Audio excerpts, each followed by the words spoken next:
Hello friends, आज मैं Ambala division के अंतर्गत कंडक्ट करवाए गए जूनियर इंजीनियर के पेपर्स के सॉल्यूशन देखेंगे। इसलिए वीडियो के लास्ट तक बने रहे एवं वीडियो पसंद आए तो वीडियो को लाइक एवं चैनल को सब्सक्राइब करना न भूलें। चलिए शुरू करते हैं। सबसे पहले देखेंगे कि यह पेपर नॉर्दर्न रेलवे के अंतर्गत जो अम्बाला डिवीज़न आते हैं वहाँ पर ये पेपर जूनियर इंजीनियर पोस्ट के लिए कंडक्ट करवाया गया था, जो कि मैकेनिकल CNW डिपार्टमेंट के अंतर्गत था।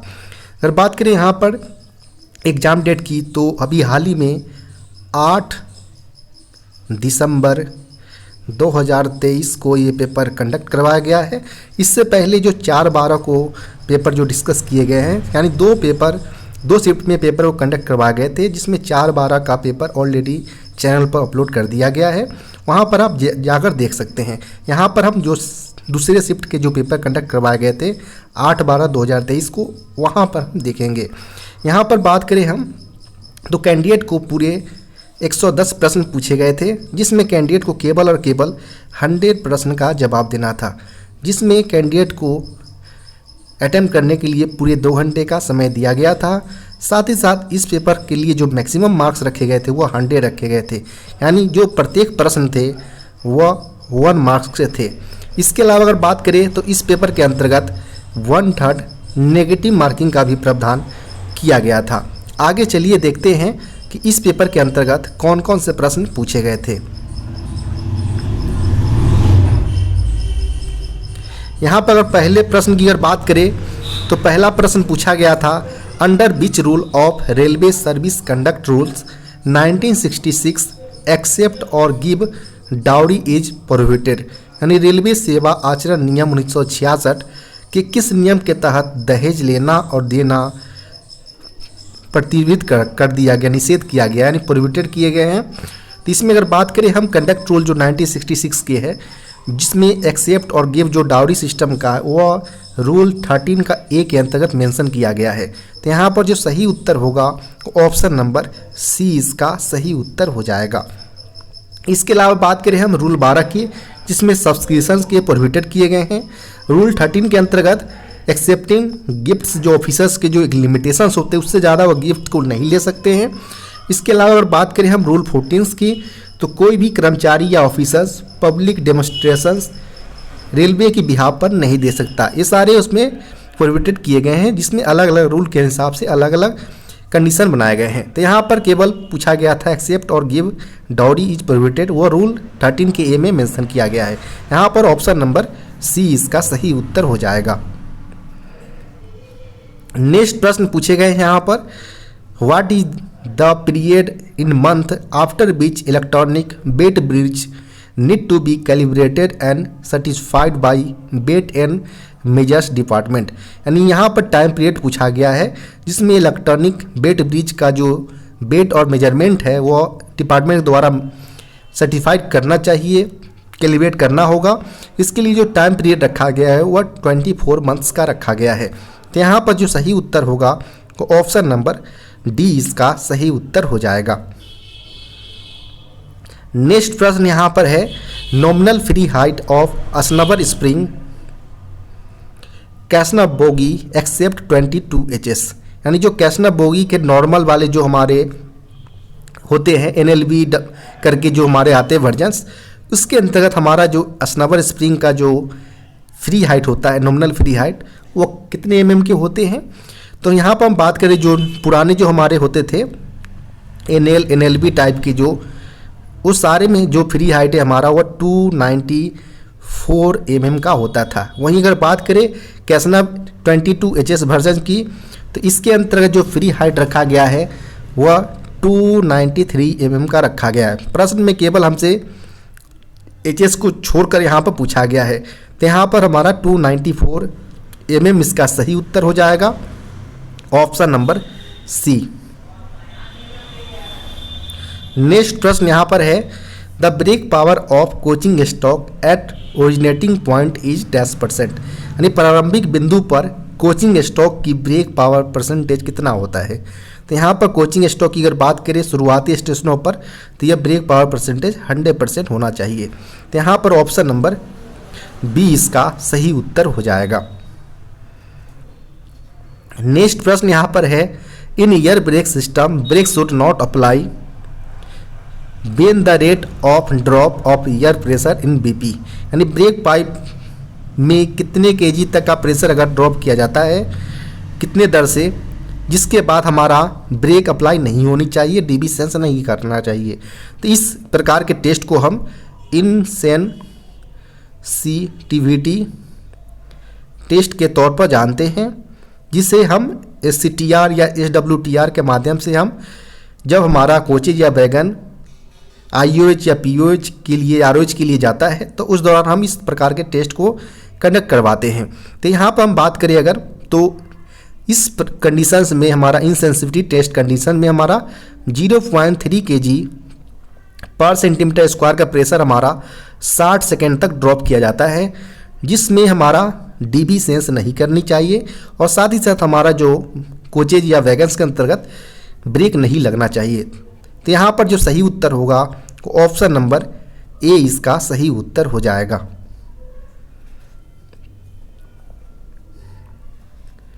नेक्स्ट प्रश्न की अगर बात करें यहाँ पर, तो नेक्स्ट प्रश्न पूछे गए हैं, which of the following controls the process of interactions between the user and operating system, यानी निम्नलिखित में से कौन सा यूजर और ऑपरेटिंग सिस्टम के बीच जो इंटरेक्शंस होता है उसके प्रोसेस को नियंत्रित करता है। तो इसमें जो सही उत्तर होगा वो हमारा यूजर इंटरफेस इसका सही उत्तर हो जाएगा, जो कि ऑप्शन नंबर ए में है। तो यहाँ पर ऑप्शन नंबर ए इसका सही उत्तर हो जाएगा। नेक्स्ट प्रश्न यहाँ पर पूछे गए हैं, कंडमिंग size of side bearing plate is dash mm, यानी साइड बियरिंग प्लेट का जो कंडमिंग आकार होता है वो कितने mm का होता है। चूँकि आप जानते हैं कि जो हमारा ICF ट्रॉली के जो बीच वाले जो पार्ट्स होते हैं, हमारा ट्रांजम में जो हमारा दोनों साइड में हमारा साइड बियर लगे होते हैं, उसमें हमारा एक सेमी सर्कुलर टाइप के हमारा मेटल पीस होता है जिसे हम बियरिंग पीस बोलते हैं, और इसके नीचे हमारा एक प्लेट लगता है जिसे हम बियरिंग पीस प्लेट बोलते हैं। उसके बाद हम इसमें ऑयल फिलिंग करते हैं। तो हम यहाँ पर बात करेंगे बियरिंग पीस प्लेट का। तो इसका जो न्यू डायमेंशन की अगर बात करें हम तो 10 mm होता है, और जब यह कंडमिंग होता है तो इसका डायमेंशन 8.5 mm मिनिमम होना चाहिए। इसके बाद हम सर्विस से कंडम कर देते हैं बियरिंग पीस प्लेट को। तो यहाँ पर अगर बात करें तो ऑप्शन नंबर हमारा सी इसका सही उत्तर हो जाएगा। यह हमारा ICF कोचेज के जो ट्रॉली होते हैं वहाँ पर यह देखने को मिल सकते हैं। नेक्स्ट प्रश्न यहाँ पर है, what is the height over roof of LHB coaches, यानी LHB कोचों की जो हाइट ओवर रूफ्स जो होते हैं, छत से ऊंचाई, वो कितना होता है। तो यहाँ पर हम बात करें हाइट ओवर रूफ्स की LHB की, तो यह 4039 mm होता है, जो कि ऑप्शन नंबर की अगर बात करें हम तो ऑप्शन नंबर सी में दिया गया है। तो ऑप्शन नंबर सी इसका सही उत्तर हो जाएगा। नेक्स्ट प्रश्न यहाँ पर है, what is the full form of CDTS। CDTS का फुल फॉर्म होता है कंट्रोल डिस्चार्ज टॉयलेट सिस्टम, जो कि LHB या जितने नए प्रकार के कोचेज हैं उसमें यहाँ पर लगे मिल सकते हैं। यहाँ पर ऑप्शन नंबर सी इसका सही उत्तर हो जाएगा।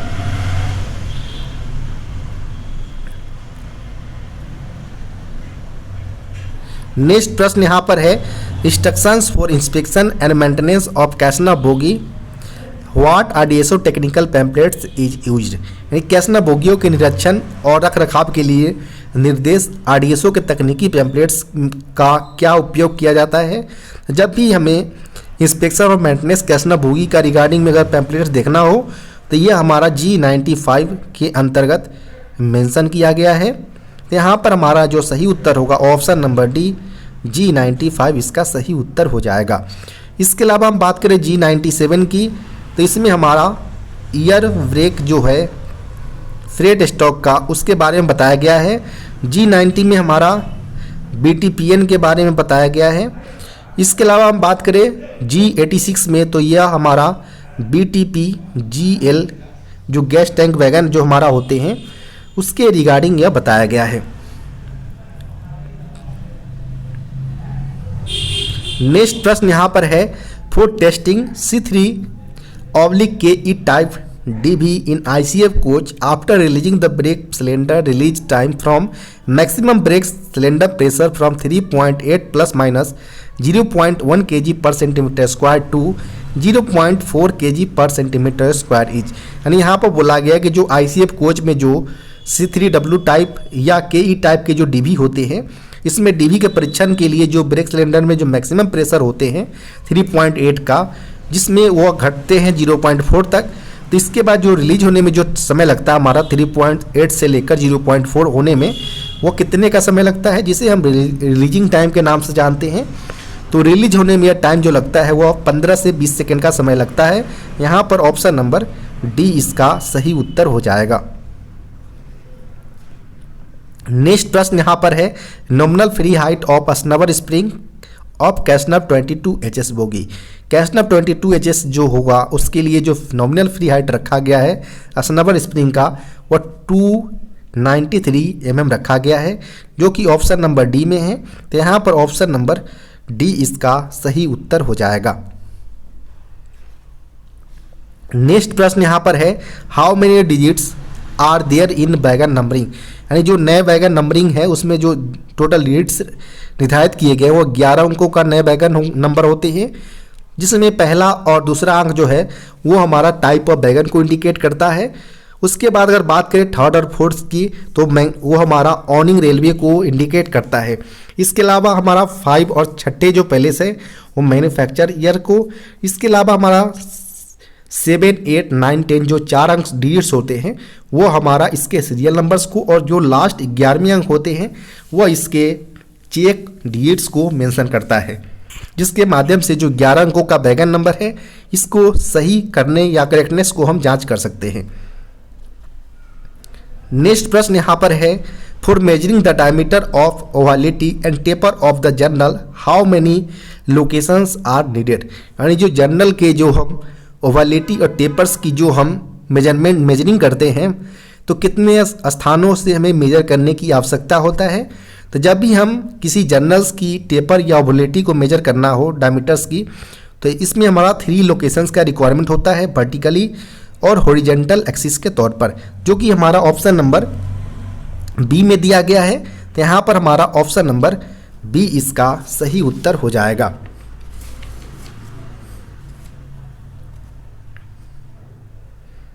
नेक्स्ट प्रश्न यहाँ पर है, POH frequency of broad gauge wagon brake bar is. यानी जो ब्रॉड गेज ब्रेक बार जो होता है उसका जो पीरियोडिक ओवरहॉलिंग का जो फ्रीक्वेंसी होता है वह 2 यस के अंतराल पर होता है।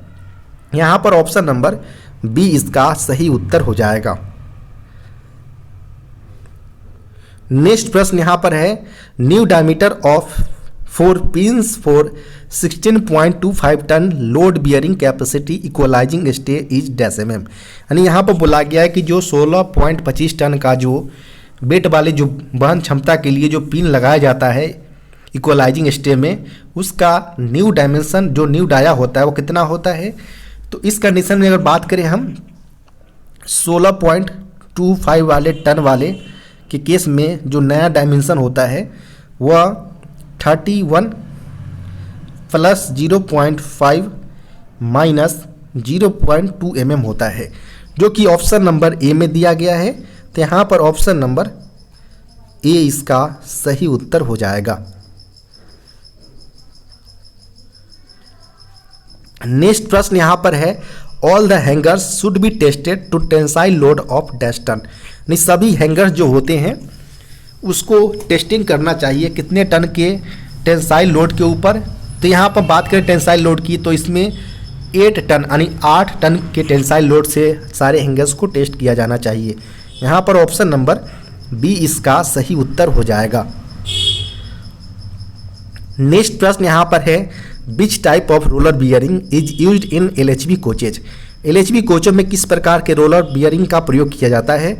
तो LHB कोचों में CTRB का प्रयोग किया जाता है, कार्टेज टेपर रोलर बियरिंग का। तो यहाँ पर जो सही उत्तर होगा वो ऑप्शन नंबर सी इसका सही उत्तर हो जाएगा।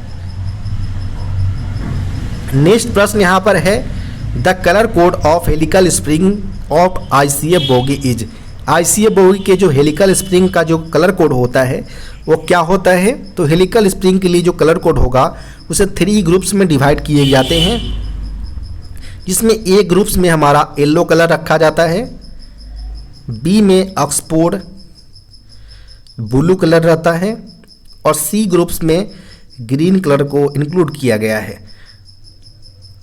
इस प्रकार के अगर ऑप्शन देखें हम तो ऑप्शन नंबर A में मेंशन किया गया है, तो ऑप्शन नंबर यहाँ पर A इसका सही उत्तर हो जाएगा। नेक्स्ट प्रश्न यहाँ पर है, inside distance between horizontal bearing arms of bolster suspension जो हैंगर्स होते हैं BSS hanger is dash mm, यानी BSS हैंगर की जो हॉरिजेंटल बियरिंग वाली जो आर्म्स की जो आंतरिक इंटरनल जो डिस्टेंस होता है वो कितना होता है? तो इसमें अगर बात करें हम तो 384 mm इसका सही उत्तर हो जाएगा। ऑप्शन नंबर डी इसका सही उत्तर होगा।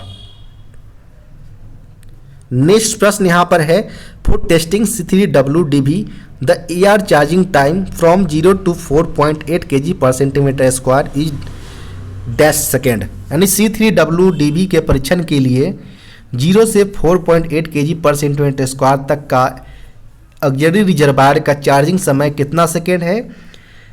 तो C3W टाइप की अगर बात करें तो इसमें जो चार्जिंग AR चार्जिंग समय लगता है वो 175 से लेकर plus minus 175 plus minus 30 second के रेंज में इसका चार्जिंग टाइम होता है। तो यहाँ पर जो सही उत्तर होगा वो ऑप्शन नंबर बी इसका सही उत्तर हो जाएगा।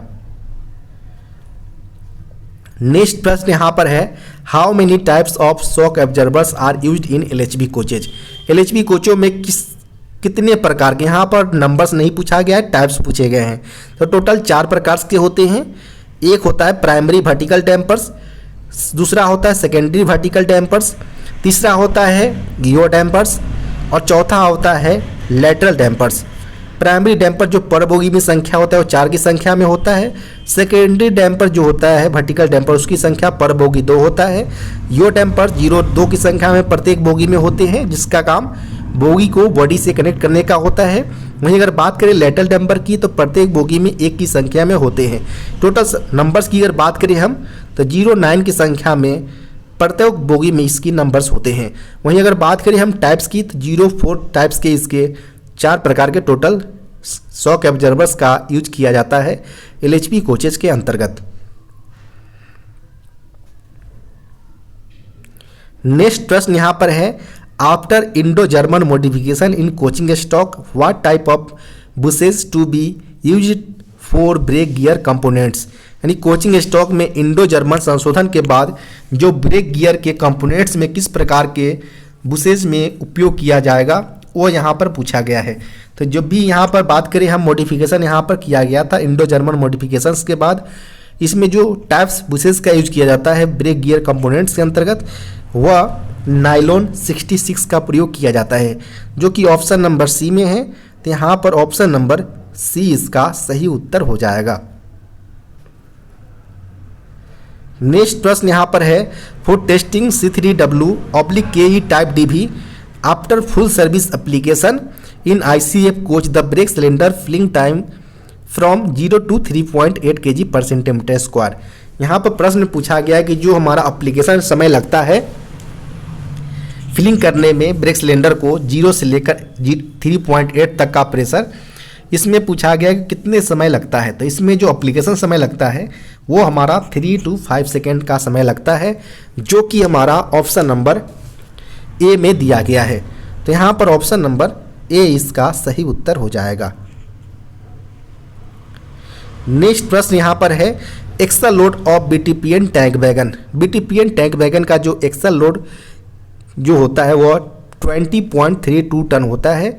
यहाँ पर ऑप्शन नंबर ए इसका सही उत्तर हो जाएगा।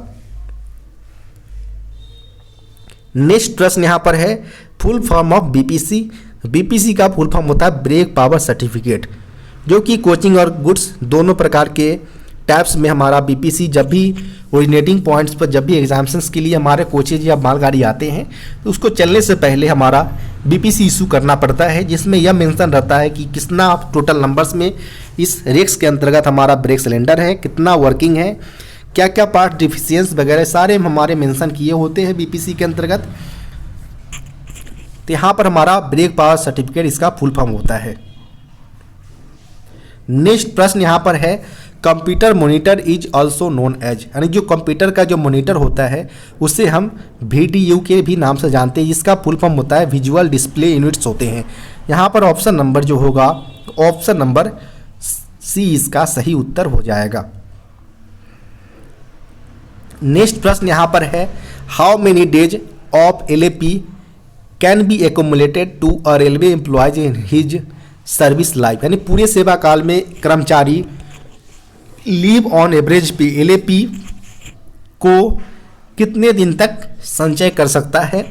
तो इसमें जो एक्यूमुलेटेड की अगर बात करें हम, तो 300 प्लस 15 डेज तक वह LAP को एक्यूमुलेट कर सकता है। इसके बाद अगर ज़्यादा होता है तो उसको एक्यूमुलेट नहीं किया जाएगा, लैप्स कर दिया जाएगा, जो कि ऑप्शन नंबर में कहीं भी दिया नहीं गया है। तो यहाँ पर option number D, none of the इसका सही उत्तर हो जाएगा।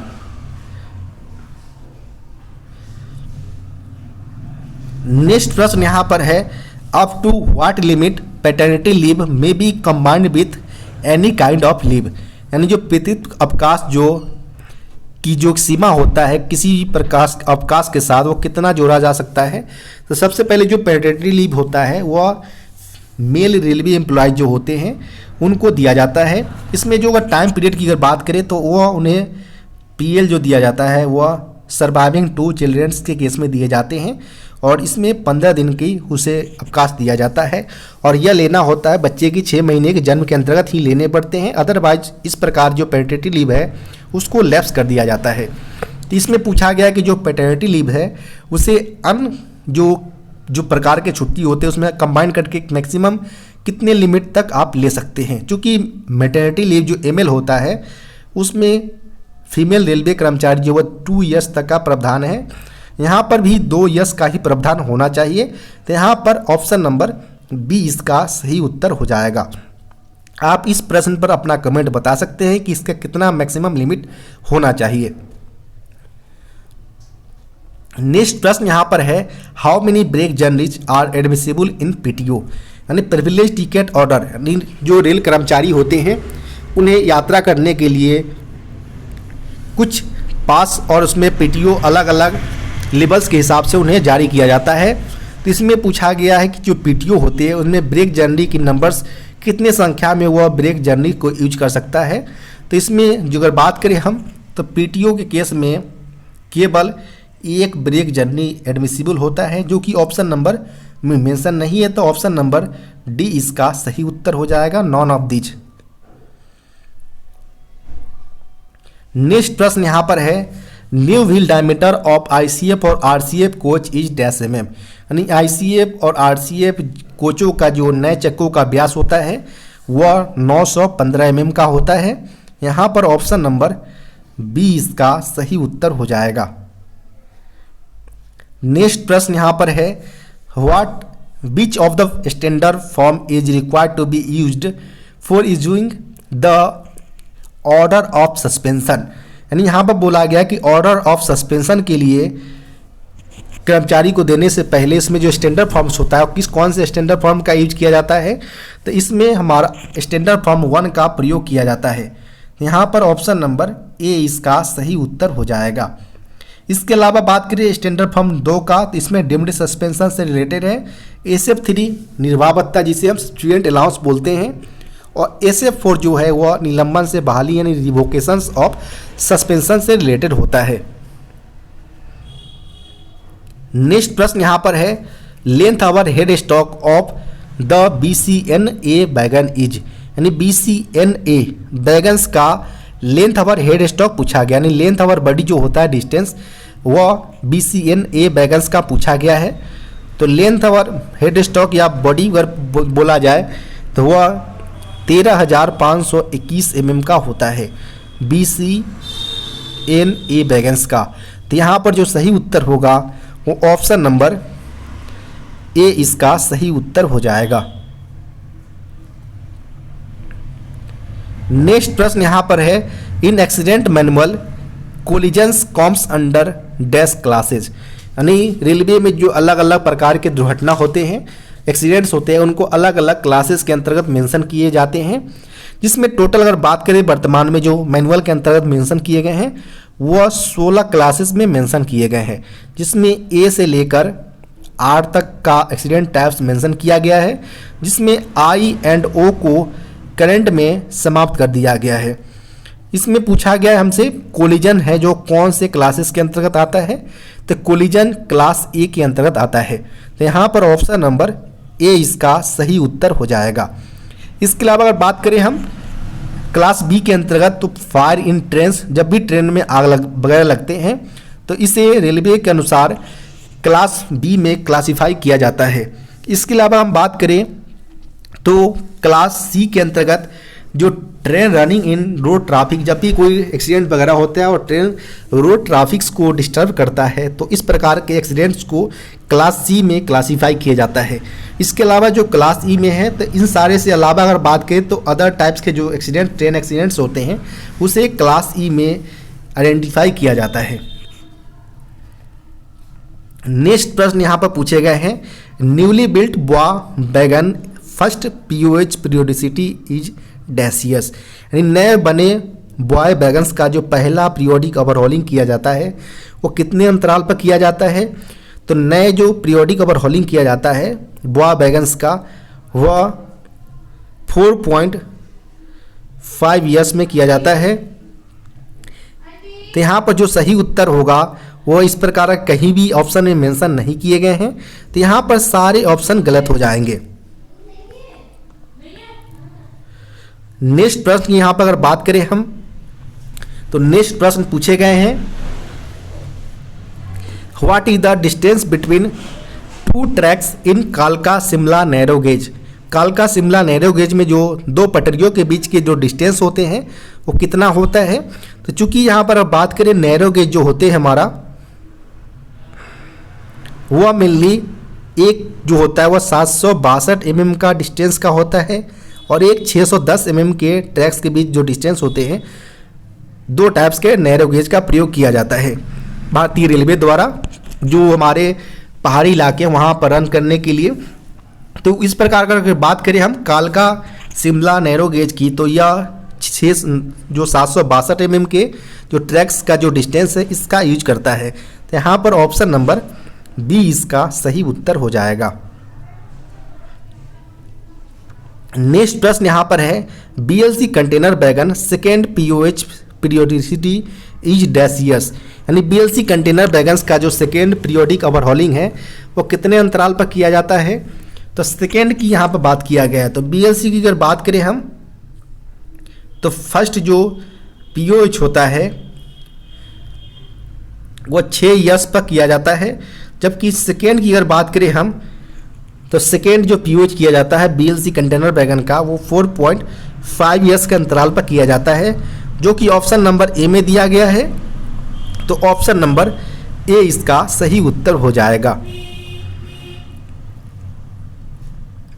नेक्स्ट प्रश्न यहाँ पर है, A class ODC shall be moved during, यानी जो A class over dimensional consignment होते हैं इनका मूवमेंट कब किया जाता है, तो ए क्लास जो ओडीसी है इसका मूवमेंट दिन और रात दोनों के दौरान किया जाता है और इसका जो स्पीड लिमिट रखा जाता है वह सेक्शनल जो स्पीड होते हैं नॉर्मल उसके बिहाफ पर इसको रन किए जाते हैं।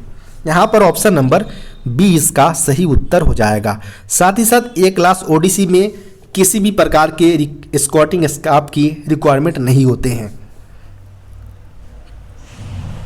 नेक्स्ट प्रश्न की अगर बात करें यहाँ पर तो passenger emergency alarm signal devices are mounted on the, यानी जो यात्री आपातकालीन अलार्म सिग्नल डिवाइसेस होते हैं वह इंड पैनल पर लगे होते हैं।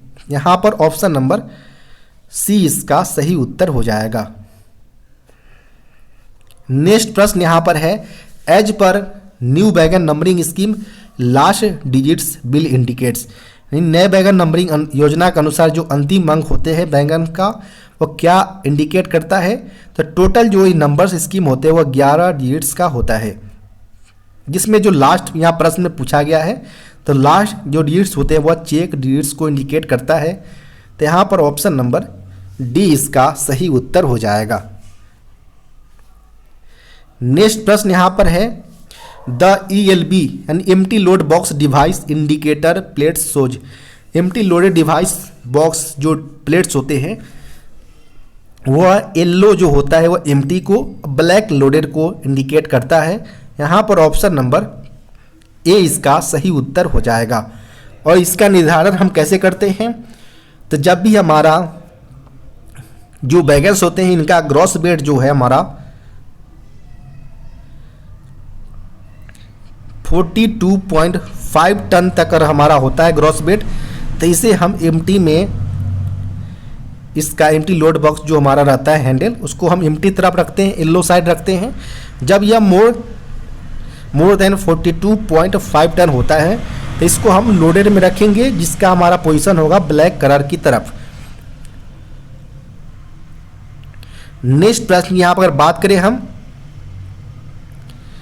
तो permissible variation in wheel tread diameters for 4 wheeled trolley ICF in the same axle on broad gauge is dash mm while turning the wheel. यहाँ पर बोला गया कि जब भी लेथ मशीन के ऊपर चक्के को टर्न किया जाता है तो उस दौरान यह ध्यान दिया जाता है कि जो हमारे ICF के जो चक्के हैं 4 व्हीलेड ट्रॉली, इनके जो सेम एक्सल्स पर व्हील डाया का डिफरेंस 0.5 mm से ज़्यादा ना हो। तो यहाँ पर जो सही उत्तर होगा वो ऑप्शन नंबर बी इसका सही उत्तर हो जाएगा। नेक्स्ट प्रश्न यहाँ पर है cut up angle cocks can be fitted with, यानी जो कट अप एंगल कॉक्स होते हैं वह फीड पाइप और एपी पाइप में दोनों साइड फिट होते हैं। तो यहाँ पर जो सही उत्तर होगा वो ऑप्शन नंबर सी इसका सही उत्तर हो जाएगा। नेक्स्ट प्रश्न यहाँ पर है the colour of break pipe in coaching trains is. Coaching trains में जो ब्रेक पाइप्स का कलर होता है वह ग्रीन कलर का होता है। यहाँ पर ऑप्शन नंबर सी इसका सही उत्तर हो जाएगा। और इसमें जो प्रेशर होता है वह 5 kg पर सेंटीमीटर स्क्वायर का प्रेशर ब्रेक पाइप के अंतर्गत होते हैं। नेक्स्ट प्रश्न है यहाँ पर है एक कंप्यूटर कंसिस्ट ऑफ, यानी एक कंप्यूटर जो होता है वो कौन कौन से यहाँ पर मिक्स करके बनाए जाते हैं वो यहाँ पर पूछे गए हैं। तो यहाँ पर हम बात करें जो कंप्यूटर मिलकर बनता है, इसमें हमारा मदरबोर्ड, हार्ड डिस्क ड्राइव्स और जो सेंट्रल प्रोसेसिंग यूनिट्स जो होते हैं हमारे जो CPU, ये तीनों को मिक्स करके जो हमारा रिप्रेजेंट होता है उसे हम कंप्यूटर के नाम से जानते हैं। यहाँ पर option number D all of the above इसका सही उत्तर हो जाएगा। नेक्स्ट प्रश्न यहाँ पर है इन gross load condition the bogie frame bluster clearance of non AC GS coach is dash mm, यानी जो यहाँ पर बोला गया कि ग्रॉस लोड कंडीशन में जो बोगी फ्रेम ब्लस्टर का जो क्लियरेंस होता है नॉन AC GS कोच के लिए वो कितना होता है। तो यह जो होता है वह ग्रॉस लोड कंडीशन में 74.3 होता है, जो कि ऑप्शन नंबर सी में दिया गया है। तो यहाँ पर ऑप्शन नंबर सी इसका सही उत्तर हो जाएगा। यहाँ पर ध्यान रखिए ग्रॉस लोड कंडीशन में पूछा गया था bogie frame bluster clearance non AC GS coach का। नेक्स्ट प्रश्न यहाँ पर है हाउ मेनी डेज, यहाँ पर LHAP होना चाहिए था, leave on half average pay in a year can credited to an employees, यानी एक कर्मचारी को प्रत्येक वर्ष कितनी संख्या में leave on half average pay credit किया जाता है उसके खाते में। तो टोटल 10 की संख्या में हमारा LHAP प्रत्येक 6 मंथ पर दिया जाता है। वहीं अगर बात करें ईयर की तो 20 की संख्या में LHAP प्रत्येक ईयर कर्मचारी के अकाउंट में क्रेडिट किए जाते हैं। यहाँ पर ऑप्शन नंबर ए इसका सही उत्तर हो जाएगा। और इसकी बात करें एक्यूमुलेटेड की तो इसे हम अनलिमिटेड तौर पर एक्यूमुलेट कर सकते हैं, संचय कर सकते हैं। नेक्स्ट प्रश्न की यहाँ पर बात करें तो what is the validity of premium in examinations in goods train, यानी मालगाड़ियों में जो प्रीमियम एग्जामिनेशंस की जो वैधता होता है वो कितने दिनों का होता है। तो प्रीमियम एग्जाम की अगर बात करें हम तो यह 12 + 0.5 डेज की इसकी वैलिडिटी होता है। जिसमें 12 डेज में मल्टीपल लोडिंग या अनलोडिंग करा सकते हैं, और 5 डेज जो होता है ग्रेस पीरियड, या अगर लोडिंग कंडीशन में अगर रहा होकर रेक्स तो उसे अनलोड कराकर पूरा एग्जामिनेशन पॉइंट तक पहुंचाया जाए, इसके लिए टाइम पीरियड दिया जाता है। जिसमें अगर बात करें हम तो 95% इसकी ओरिजिनेटिंग पॉइंट्स पर बीपी परसेंटेज होना चाहिए, और ब्रेक जो इशू किया जाता है बीपीसी वह ग्रीन कलर पेपर पर इशू किया जाना चाहिए। यहाँ पर जो सही उत्तर होगा वो option number D, none of the these इसका सही उत्तर हो जाएगा। नेक्स्ट प्रश्न यहाँ पर है, the BP pressure in brake बार्न of 58 BOXN wagon load should not be less than dash kg per centimetre square. यानी जो 58 बॉक्स एंड वैगन के लोड में जो ब्रेक बार्न में ब्रेक पाइप का दबाव होता है वो कितने केजी से कम नहीं होना चाहिए। तो यहाँ पर हम बात करें कि 56 बॉक्स एंड वैगन तक हमारा जो प्रेशर लास्ट ब्रेक बार में होना चाहिए वो 4.8 केजी का प्रेशर होना चाहिए। वहीं बात करें हम एवब 56 बॉक्स एंड वैगन की, तो इस केस में जो ब्रेक बार में प्रेशर होना चाहिए वो 4.7 मिनिमम होना चाहिए। यहाँ पर प्रश्न में 58 बॉक्स एंड वैगन बोला गया था, तो इस प्रकार का देखा जाए प्रश्न के अनुसार तो 4.7 केजी पर सेंटीमीटर स्क्वायर का प्रेशर मिनिमम ब्रेक बार में होना अनिवार्य है, जो कि ऑप्शन नंबर सी में दिया गया है। तो यहाँ पर ऑप्शन नंबर सी इसका सही उत्तर हो जाएगा। नेक्स्ट प्रश्न यहाँ पर है, flex ball cable is directly connected to, यानी जो हमारा पार्किंग ब्रेक जिसे बोलते हैं या हैंड ब्रेक बोलते हैं एलएचबी कोचेज में, उसमें हमारा हैंड ब्रेक के लिए जो केबल लगा होता है वो डायरेक्टली किससे कनेक्टेड होता है। तो यहाँ पर हम बात करें जो हमारा एलएचबी कोच का जो बोगी होता है हमारा, इसमें हमारा बेली कैलिपर जहाँ पर हमारा ब्रेक सिलेंडर एक्सल पर माउंटेड होते हैं। यहाँ पर दो फ्लेक्स बॉल केबल, एक यहाँ पर हमारा डायगोनली कनेक्टेड होता है, दूसरा हमारा दूसरे एक्सल के डायगोनली एक दूसरे से डायगोनली कनेक्टेड होते हैं, और यहाँ पर इसके हैंड के द्वारा ऑपरेट किया जाता है। तो यहाँ पर जो सही उत्तर होगा, फ्लेक्स बॉल जो होते हैं वो डायरेक्टली रूप से ब्रेक सिलेंडर से कनेक्टेड होते हैं। यहाँ पर ऑप्शन नंबर बी इसका सही उत्तर हो जाएगा। 2 की संख्या में फ्लेक्स बॉल का उपयोग किया जाता है, ये भी एग्जाम के अंतर्गत पूछे जाते हैं, तो इसको भी आप ध्यान रखें। नेक्स्ट प्रश्न यहाँ पर है, at the originating point minimum brake power percentage of in to end rakes, यानी शुरुआती स्टेशनों पर जो इन टू एंड रेक्स के लिए जो मिनिमम ब्रेक पावर परसेंटेज होना चाहिए वह 90% होता है। यहाँ पर ऑप्शन नंबर बी इसका सही उत्तर हो जाएगा। वहीं अगर बात करें हम इन रूट के केस में, इन रूट में मिनिमम 75% ब्रेक पावर परसेंटेज होना चाहिए।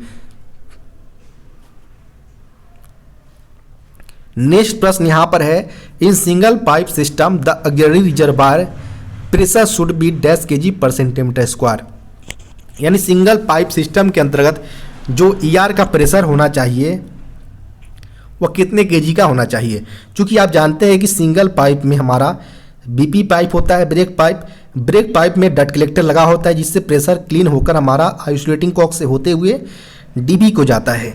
डीबी से हमारा सीआर कनेक्टेड होता है कॉमन पाइप ब्रैकेट के जरिए, और ईआर भी हमारा कनेक्टेड होता है। तो यहाँ पर हमारा जो बीपी में 5 केजी का प्रेशर होता है, सिंगल पाइप सिस्टम के अंतर्गत हमारा प्रेशर डीबी के द्वारा ही ईआर को चार्ज किया जाता है। इस प्रकार जो हमारा ईआर में जो प्रेशर जाएगा वो 5 केजी पर सेंटीमीटर स्क्वायर का ही जाएगा। तो यहाँ पर जो सही उत्तर होगा वो ऑप्शन नंबर बी इसका सही उत्तर हो जाएगा। नेक्स्ट प्रश्न यहाँ पर है, the basic units of Excel spreadsheets where we enter data is called, यानी एक्सेल स्प्रेडशीट जहाँ पर हम बेसिक यूनिट्स को डाटा को हम दर्ज करते हैं वो क्या कहलाता है। तो यहाँ पर हम बात करें जो यहाँ पर हम एक्सेल स्प्रेडशीट्स के अंतर्गत जो बेसिक यूनिट्स को हम इंटर करते हैं उसे हम सेल के नाम से जानते हैं। तो जो हमारा सही उत्तर होगा वो ऑप्शन नंबर सी इसका सही उत्तर हो जाएगा।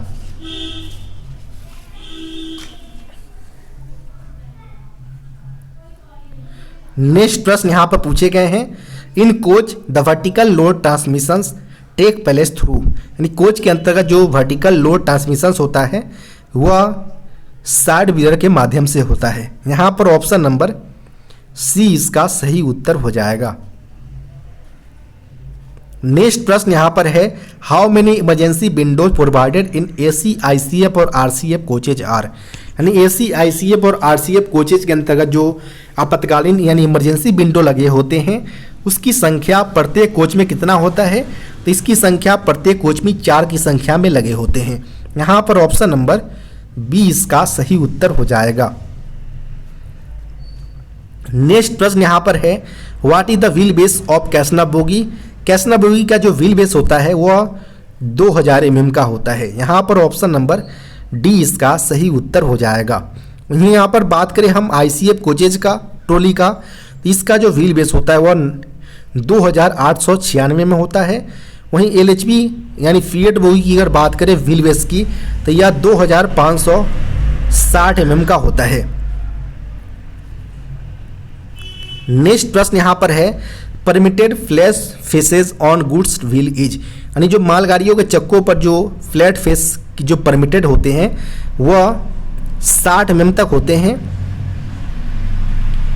वहीं बात करें लोको और कोचेज की तो इसमें जो परमिटेड होते हैं फ्लैट सरफेस वह 50 mm तक होते हैं। यहाँ पर प्रश्न में केवल गुड्स यानी मालगाड़ियों को पूछा गया था, तो 50 से 60 mm इसका सही उत्तर हो जाएगा, ऑप्शन नंबर सी। नेक्स्ट प्रश्न यहाँ पर है, maximum brake cylinder pressure in loaded conditions for BLC wagon is dash kg per centimetre square. यानी जो बीएलसी वैगन में एलएचडी लगा होता है, प्रत्येक ट्रॉली पर हमारा एक एलएचडी लगा होता है जिसका काम होता है लोड को सेंस करना और उसी के अनुसार ब्रेक सिलेंडर को प्रेशर को भेजना होता है। एम्प्टी कंडीशन में हमारा 2.2 केजी का प्रेशर ब्रेक सिलेंडर को भेजा जाता है, जबकि लोडेड में 3.8 केजी का प्रेशर। प्रश्न में बोला गया था कि मैक्सिमम जो प्रेशर होगा लोडेड कंडीशन में वो 3.8 केजी का होगा। यहाँ पर ऑप्शन नंबर बी इसका सही उत्तर हो जाएगा। नेक्स्ट प्रश्न यहाँ पर है, what is the nominal thickness in mm of elastomeric pad of कैसना बोगी। कैसना बोगी का जो इलास्टोमेरिक पैड होता है इसका नॉमिनल जो थिकनेस होता है वह 46 mm का होता है। यहाँ पर ऑप्शन नंबर ए इसका सही उत्तर हो जाएगा।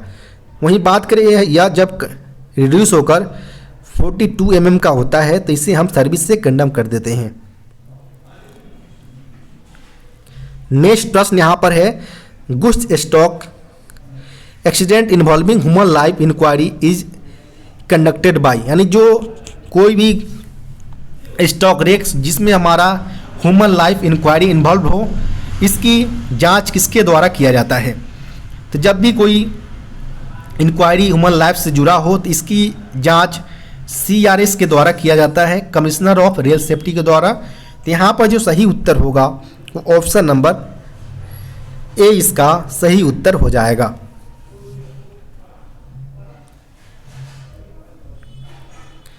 नेक्स्ट प्रश्न यहाँ पर है, web browser is developed by the Google. यहाँ पर जो 4 ऑप्शन दिए गए इसमें से जो वेब ब्राउजर है वो कौन सा गूगल के द्वारा डेवलप किया गया है वो यहाँ पर पूछे गए हैं। तो गूगल के द्वारा क्रोम ब्राउजर को डेवलप किया गया है। यहाँ पर ऑप्शन नंबर डी इसका सही उत्तर हो जाएगा। इसके अलावा दिया गया है इंटरनल एक्सप्लोरर का वेब ब्राउजर का, इसे माइक्रोसॉफ्ट के द्वारा डेवलप किया गया है। वहीं अगर बात करें हम सफारी वेब ब्राउजर की तो इसे एप्पल के द्वारा डेवलप किया गया है। इसके अलावा बात करें हम फायरफॉक्स जो वेब ब्राउजर है यह मोजिल्ला जो है उनके द्वारा यह वेब ब्राउजर डेवलप किए गए हैं। नेक्स्ट प्रश्न यहाँ पर है, a male railway servant may be granted paternity leave having dash surviving children. यानी जो मेल रेल कर्मचारी को जो पैटर्निटी लीव प्रोवाइड करवाया जाता है वो 2 सर्वाइविंग चिल्ड्रेन के लिए दिया जाता है। यहाँ पर ऑप्शन नंबर ए इसका सही उत्तर हो जाएगा। नेक्स्ट प्रश्न यहाँ पर है, in air brake empty load stock in to end goods rake the empty rake after unloading should be offered for examinations before. यानी यहाँ पर बोला गया है कि यदि एयर ब्रेक खाली stock end to end rake में अनलोडिंग अगर हो जाता है तो फिर खाली रेक को अगले लोडिंग से पहले बिफोर नेक्स्ट लोडिंग उसे एग्जामिनेशन पॉइंट पर पहुंचाना होता है। तो यहाँ पर नेक्स्ट लोडिंग के पहले उसे एग्जामिनेशन करवाना होगा। तो यहाँ पर जो सही उत्तर होगा वो ऑप्शन नंबर बी इसका सही उत्तर हो जाएगा।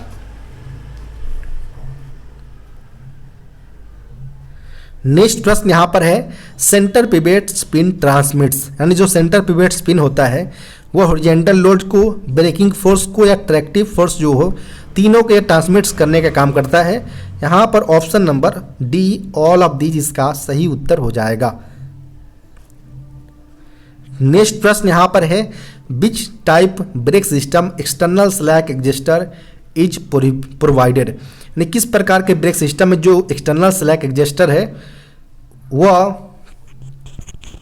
प्रोवाइडेड किया जाता है। तो जो हमारा कन्वेंशनल वाले जो होते हैं अंडर माउंटेड ब्रेक सिस्टम जो होते हैं उनमें हमारा बाहरी स्लैक एडजस्टर को है वो प्रोवाइडेड होता है। तो यहाँ पर हमारा UMBS इसका सही उत्तर हो जाएगा। Option number be under mounted brake system के अंतर्गत हमारा एक्सटर्नल स्लैक एडजस्टर प्रोवाइडेड होते हैं।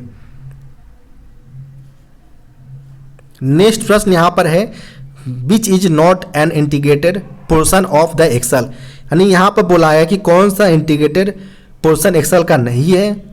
तो जो हमारा इंटीग्रेटेड पोर्शन जो होता है वो हमारा जनरल होता है। इसके अलावा बात करें तो नहीं हमारा कैप होता है, नहीं व्हील्स होते हैं, नहीं रोलर बियरिंग होते हैं। तो यहाँ पर प्रश्न पूछा गया था कौन सा एक्सल का इंटीग्रेटेड पोर्शन नहीं है। तो यहाँ पर all of these option number D इसका सही उत्तर हो जाएगा। कोई भी दिए गए ऑप्शंस में एक्सल का इंटीग्रेटेड पोर्शन नहीं है। नेक्स्ट प्रश्न यहाँ पर है bear limit of draw hook pin hole is dash mm, यानी जो ड्रॉ हुक का पिन होल का जो हिसाब सीमा है बियर लिमिट है वह 3 mm होता है। यहाँ पर ऑप्शन नंबर बी ए इसका सही उत्तर हो जाएगा।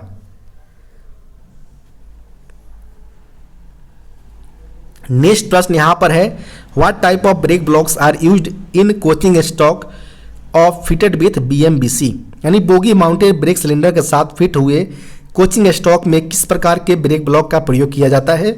तो इसमें के टाइप के ब्रेक ब्लॉक यूज किया जाता है। यहाँ पर ऑप्शन नंबर बी इसका सही उत्तर हो जाएगा। नेक्स्ट प्रश्न यहाँ पर है एब्रेविएशंस फॉर DHMU जो इंडियन रेलवे में टर्म यूज किया जाता है इसका एब्रेविएशन है, फुल फॉर्म यहाँ पर पूछा गया है। DHMU जो होता है वो EMU, MEMU और डेमू की तरह ही होता है, जिसमें हमारा डीजल हाइड्रोलिक मल्टीपल यूनिट्स इसका फुल फॉर्म होते हैं, जो कि ऑप्शन नंबर ए में दिया गया है। तो यहाँ पर ऑप्शन नंबर ए इसका सही उत्तर हो जाएगा।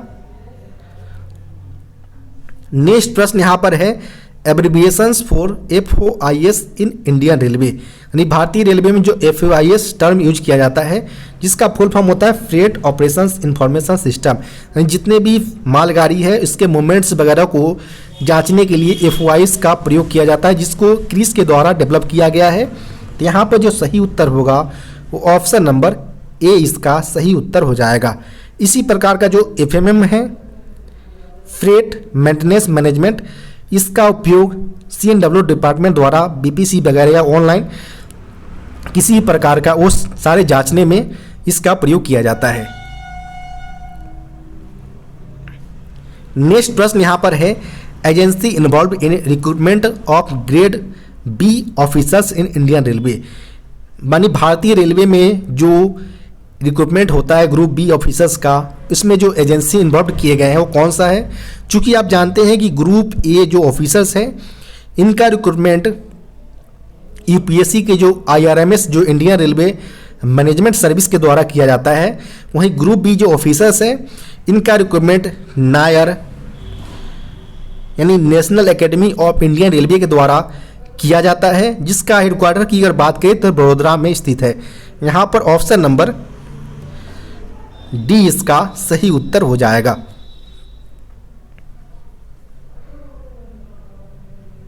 Group B officers.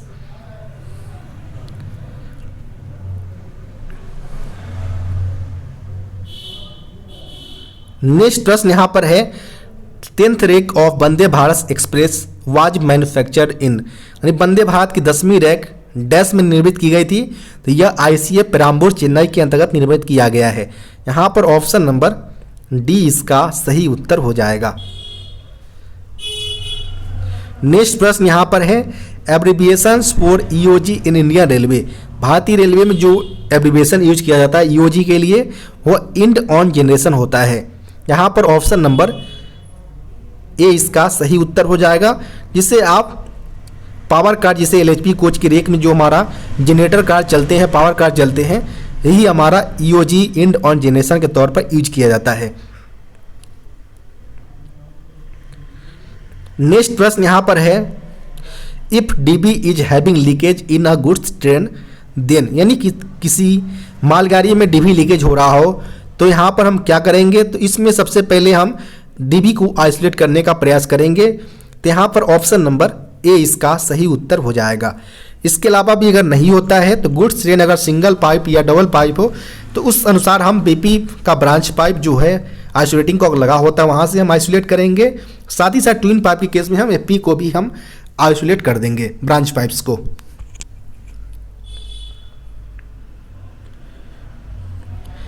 नेक्स्ट प्रश्न यहाँ पर अगर बात करें तो the maximum diametrical clearance between the pins and bushes in ICF bogie is dash mm, यानी जो ICF बोगी में जो पिन और बुशेस के बीच जो अधिकतम व्यासीय निकासी की सीमा जो होता है वो कितना mm का होता है, तो वह जो होता है पिन्स और बुशेस के बीच वह 1.5 mm का होता है।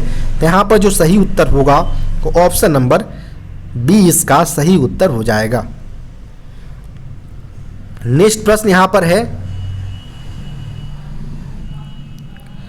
Diameter of branch pipe attach to passenger emergency alarm बाल्ब इज डैश mm, यानी पैसेंजर इमरजेंसी अलार्म बाल्ब में से कनेक्टेड जो ब्रांच पाइप होते हैं उसका जो डाया होता है वह 20 mm का होता है। यहाँ पर ऑप्शन नंबर बी इसका सही उत्तर हो जाएगा। नेक्स्ट प्रश्न यहाँ पर है STR स्टैंड्स फॉर, यानी जो STR जो है उसका फुल फॉर्म होता है शेड्यूल ऑफ टेक्निकल रिक्रूटमेंट, जो टेक्निकल रिक्रूटमेंट्स का जो शेड्यूल होता है उसे हम STR से डिनोट करते हैं।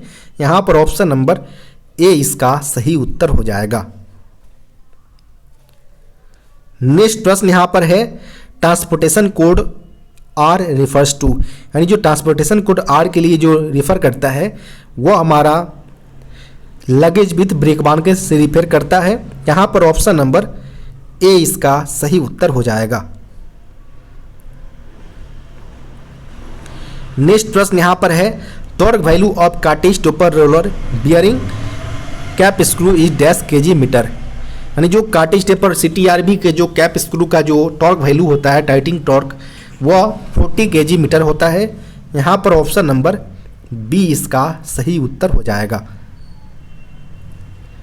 नेक्स्ट प्रश्न यहाँ पर है with respect to kilometres frequency of sub schedule 2, sub schedule 2 का फ्रीक्वेंसी के हिसाब से किलोमीटर जो हमारा किलोमीटर के हिसाब से जो फ्रीक्वेंसी होगा कितना होगा, तो सब शेड्यूल 2 के अंतर्गत जो हम कंडक्ट करवाते हैं कोचेज का वह हम 36 मंथ या 12 लाख किलोमीटर्स जो भी पहले हो उस बेसिस पर हम कंडक्ट करवाते हैं। क्योंकि प्रश्न में किलोमीटर बेसिस पर पूछे गए थे तो 12 किलोमीटर इसका सही उत्तर हो जाएगा, ऑप्शन नंबर बी।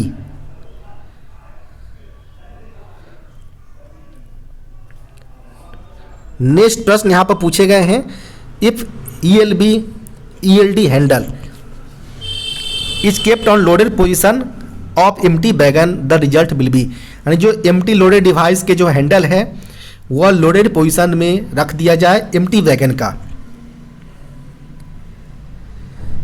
तो इसका रिजल्ट होगा कि हमारा जो पिस्टन स्ट्रोक जो ब्रेक सिलेंडर का होगा वो एम्प्टी और लोडेड के अनुसार अलग अलग होता है।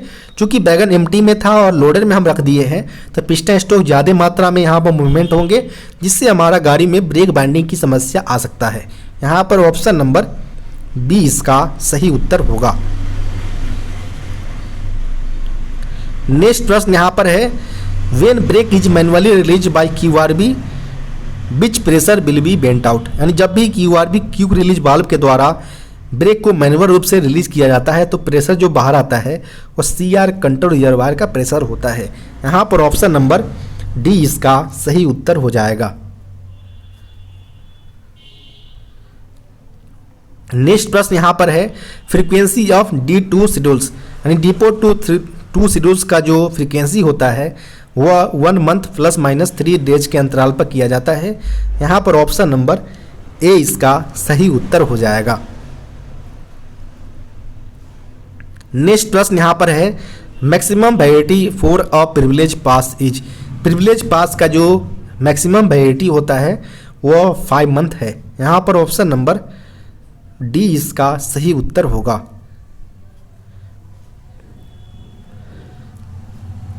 नेक्स्ट प्रश्न यहाँ पर है the most common input device for computer is, computer के लिए जो सबसे ज़्यादा कॉमन इनपुट डिवाइस होते हैं वो हमारा माउस और एक हमारा दूसरा जो होता है वो कीबोर्ड होता है, जिसमें एक ऑप्शन में केवल कीबोर्ड दिया गया है तो कीबोर्ड इसका सही उत्तर हो जाएगा। नेक्स्ट प्रश्न यहाँ पर है abbreviations for LTC in Indian railway, यानी भारतीय रेलवे में जो एलटीसी टर्म का यूज किया जाता है उसका फुल फॉर्म होता है लीव ट्रैवल कंसेशन होता है। यहाँ पर ऑप्शन नंबर सी इसका सही उत्तर हो जाएगा।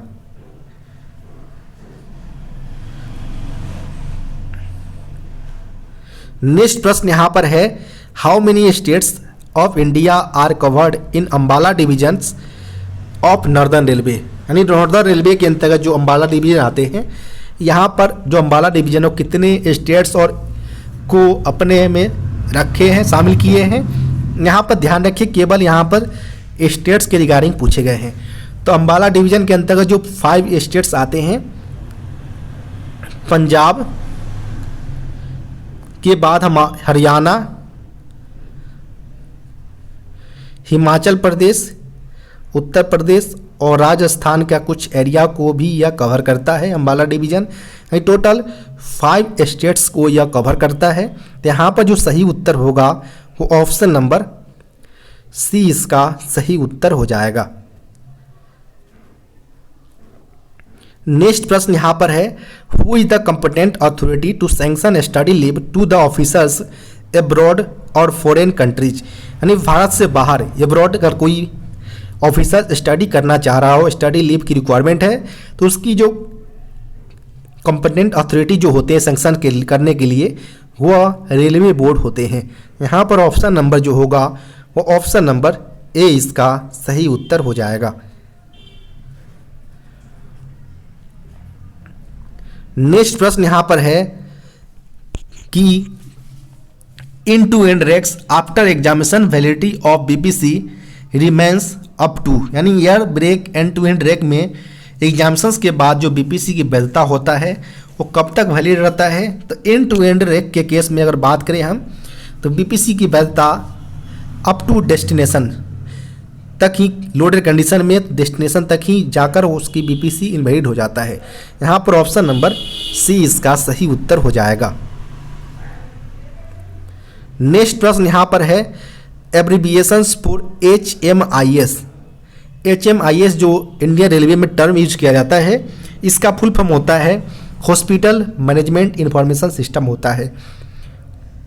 तो यहाँ पर बात करें ऑप्शन नंबर की तो ऑप्शन नंबर इस प्रकार का ए में दिया गया जिसे हम हॉस्पिटल या हेल्थ के रिगार्डिंग भी बोल सकते हैं, हेल्थ मैनेजमेंट इंफॉर्मेशन सिस्टम। तो यहाँ पर ऑप्शन नंबर ए इसका ए हो सकता है सही उत्तर।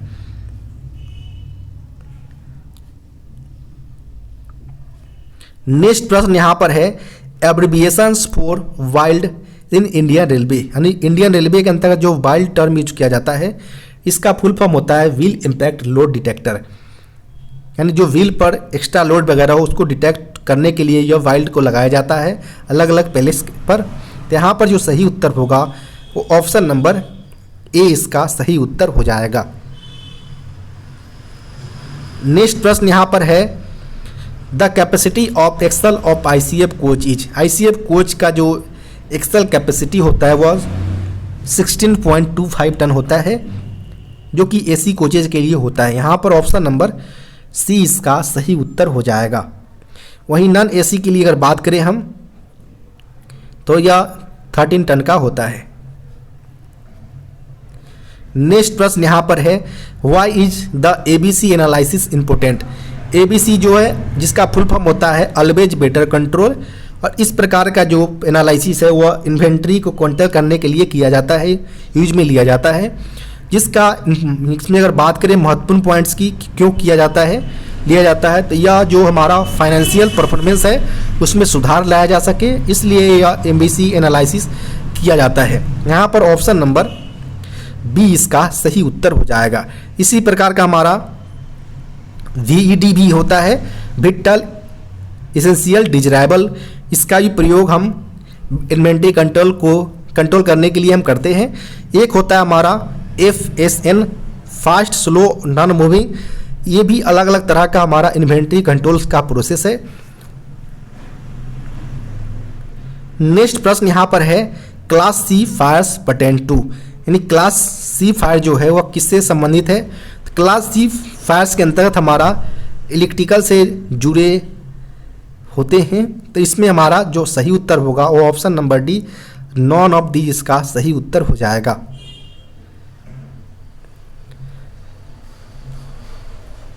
नेक्स्ट प्रश्न यहाँ पर है, which of these is not related to LHB coaches. LHB coaches से कौन सा संबंधित नहीं है। तो वर्टिकल जो हमारा primary vertical damper, secondary vertical damper सारे होते हैं, यो डैम्पर भी होते हैं, लेटरल डैम्पर भी होते हैं। तो इसमें प्रश्न पूछा गया था कौन सा संबंधित नहीं है, तो इसमें option number D, none of these इसका सही उत्तर हो जाएगा। नेक्स्ट प्रश्न यहाँ पर है, at present who is the general manager of northern railway, यानी दिसंबर 2023 में के अनुसार अगर बात करें हम कि जनरल मैनेजर नॉर्दर्न रेलवे का जो है वह श्री शोभम चौधरी को अभी करंट में है जनरल मैनेजर नॉर्दर्न रेलवे का। यहाँ पर ऑप्शन नंबर ए इसका सही उत्तर हो जाएगा, शोभम चौधरी। यह 1986 बैच के IRSSE यानी Indian railway service of signal engineer batch के ये ऑफिसर्स हैं, जो भी वर्तमान में जनरल मैनेजर है नॉर्दर्न रेलवे के अंतर्गत। नेक्स्ट प्रश्न यहाँ पर है, what is the full form of PSC। PSC का फुल फॉर्म होता है प्रोप्राइटरी आर्टिकल सर्टिफिकेट। यहाँ पर जो सही उत्तर होगा वो ऑप्शन नंबर ए इसका सही उत्तर हो जाएगा।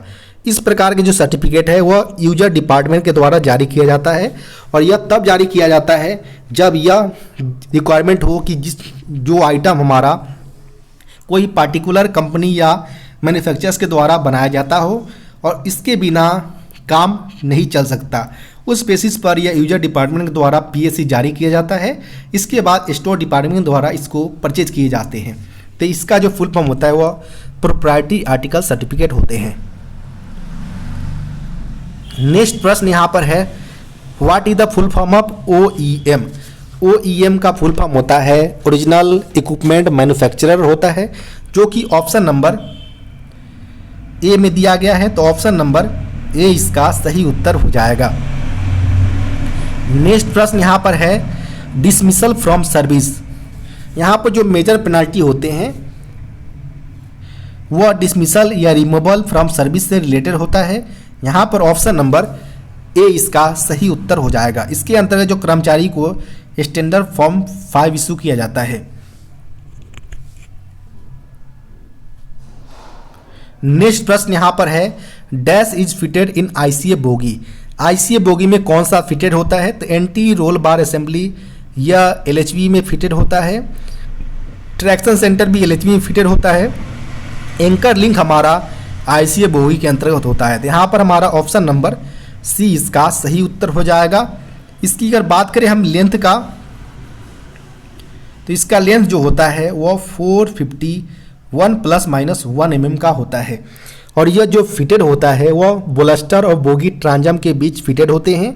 और जिसकी अगर बात करें फंक्शंस का, तो यह मेनली जो हमारा रेशनल मूवमेंट्स होता है ब्लस्टर का, उसको प्रिवेंट करने का काम यह एंकरलिंग करता है।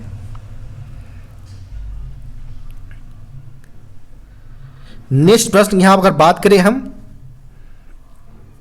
तो ऑफिशियल लैंग्वेज राजभाषा का पहला प्रश्न पूछे गए हैं कि वे ऑफिसर्स या एम्प्लॉयज जिनकी मदर टंग यानी मातृभाषा साउथ भारतीय भाषा है, साउथ इंडियन लैंग्वेज है, तो वह किस पाठ्यक्रम में प्रवेश ले सकते हैं। तो चूंकि टोटल हमारा लैंग्वेज के आधार पर हमारा एम्प्लॉयज को 4 कैटेगरी में class category 1, category B, category C और कैटेगरी डी में क्लासिफाई किया गया है, जिसमें यहाँ पर बोला गया कि जो साउथ इंडियन लैंग्वेज जो बोलते हैं जिसका मदर टंग होता है उसे क्लास कैटेगरी डी के अंतर्गत रखा गया है, जिसमें उसे जो रिक्वायरमेंट होता है पाठ्यक्रम देने का, ट्रेनिंग देने का, वह प्रबोध से उनको शुरुआत किया जाता है ट्रेनिंग का। तो यहाँ पर ऑप्शन नंबर बी इसका सही उत्तर हो जाएगा। नेक्स्ट प्रश्न यहाँ पर बात करें हम, तो चंडीगढ़ डैश क्षेत्र के अंतर्गत आता है। चूंकि ऑफिशियल लैंग्वेज के अनुसार टोटल 3 रीजन्स में देश को क्लासीफाई, कंट्री को क्लासीफाई किया गया है, जिसमें चंडीगढ़ जो है हमारा वो रीजन बी के अंतर्गत आता है, यानी ख क्षेत्र के अंतर्गत आता है, जो कि ऑप्शन नंबर डी में दिया गया है। तो ऑप्शन नंबर डी इसका सही उत्तर हो जाएगा, बी रीजन। नेक्स्ट प्रश्न यहाँ पर है, गोवा डैश क्षेत्र के अंतर्गत आता है। तो गोवा जो है वह ग क्षेत्र के अंतर्गत आता है, यानी सी रीजन के अंतर्गत आता है, जो कि ऑप्शन नंबर ए में दिया गया है। तो यहाँ पर ऑप्शन नंबर ए इसका सही उत्तर हो जाएगा। नेक्स्ट प्रश्न यहाँ पर है, कौन सी समिति किसी विशेष मंत्रालय या डिपार्टमेंट में हिंदी के प्रचार प्रसार में हुई प्रगति की समीक्षा करता है। तो किसी भी जो मंत्रालय या जो मिनिस्ट्री या डिपार्टमेंट हो उसमें जो अगर हिंदी की प्रचार प्रसार की प्रगति की समीक्षा करना हो तो इसके लिए हिंदी सलाहकार समिति होते हैं, जिसकी अगर बात करें अध्यक्ष की तो वह खुद मंत्रालय के जो मिनिस्टर होते हैं वह इसके अध्यक्ष होते हैं। तो यहाँ पर जो सही उत्तर होगा वो ऑप्शन नंबर सी हिंदी सलाहकार समिति इसका सही उत्तर हो जाएगा। और इसकी जो मीटिंग होता है और 3 मंथ के अंतराल पर इसकी मीटिंग को रिव्यू किया जाता है। नेक्स्ट प्रश्न यहाँ पर है, संविधान के भाग 17 के अंतर्गत आने वाले सभी 9 अनुच्छेद कौन से हैं। तो भाग 17 में जो आर्टिकल है वह 343 से लेकर 351 तक टोटल 9 अनुच्छेदों को वर्णन किए गए हैं। तो यहाँ पर जो सही उत्तर होगा वो ऑप्शन नंबर ए इसका सही उत्तर हो जाएगा। नेक्स्ट प्रश्न यहाँ पर है, केंद्र सरकार की कर्मचारियों के लिए निर्धारित प्रारंभिक पाठ्यक्रम कौन सा है। तो जो प्रारंभिक पाठ्यक्रम है केंद्र सरकार के कर्मचारियों के लिए वह प्रबोध है। तो यहाँ पर ऑप्शन नंबर सी इसका सही उत्तर हो जाएगा। वहीं अगर बात करें हम फाइनल कोर्सेज का, तो इसके अंतर्गत प्राग इसका फाइनल कोर्सेज होता है कर्मचारी के लिए। शुरुआती प्रबोध होते हैं, मिडिल में प्रवीण को रखा गया है।